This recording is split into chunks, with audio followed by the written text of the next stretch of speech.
Mesdames, Messieurs, bonjour, ravi de vous retrouver pour cette nouvelle édition du JT Cultures et Marchés. Alors, nous allons commencer cette émission en évoquant l'impact de la prolongation du couloir d'exportation en Ukraine. Nous nous intéresserons ensuite au retour du phénomène climatique El Niño avant d'étudier les surfaces françaises de maïs en 2023. Enfin, nous surveillerons la production brésilienne de maïs. Ce mercredi 17 mai 2023 a été marqué par la confirmation de la poursuite du couloir d'exportation en Ukraine pour au moins une durée de 2 mois. Malgré les menaces de la Russie ces dernières semaines, un nouveau terrain d'entente a été trouvé entre les différentes parties.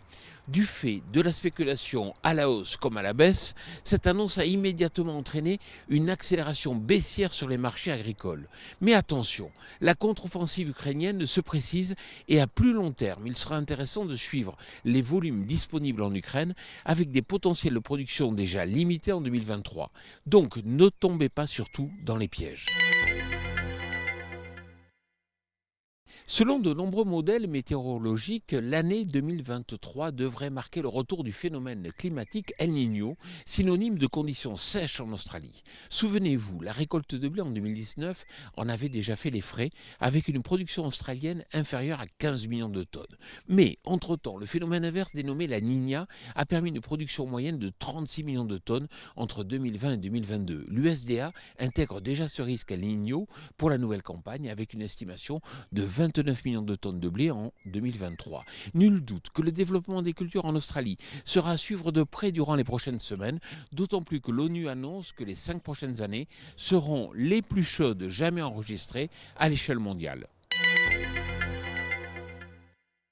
En France, certes, la pluie a bien compliqué les travaux aux champs cette semaine, mais les faibles rendements du maïs l'an passé et les restrictions de plus en plus nombreuses concernant l'irrigation poussent de plus en plus les producteurs à se détourner vers d'autres cultures.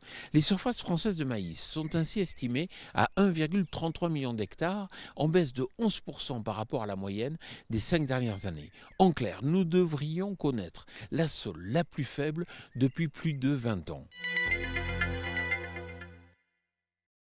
130 millions de tonnes, c'est la production brésilienne record de maïs estimée par l'USDA en 2023.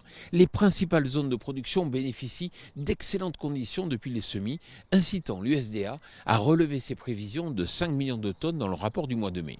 Cette estimation est bien supérieure aux 125,5 millions de tonnes publiées plus tôt dans la semaine par l'Office brésilien. La récolte 2023 s'affiche ainsi en hausse de 14 millions de tonnes par rapport au précédent record de l'an passé. Cette succession de récoltes exceptionnelles s'explique par des surfaces de maïs de plus en plus importantes dans ce pays. Voilà, le JT Culture et Marché, c'est terminé. Je vous souhaite bien sûr une excellente semaine.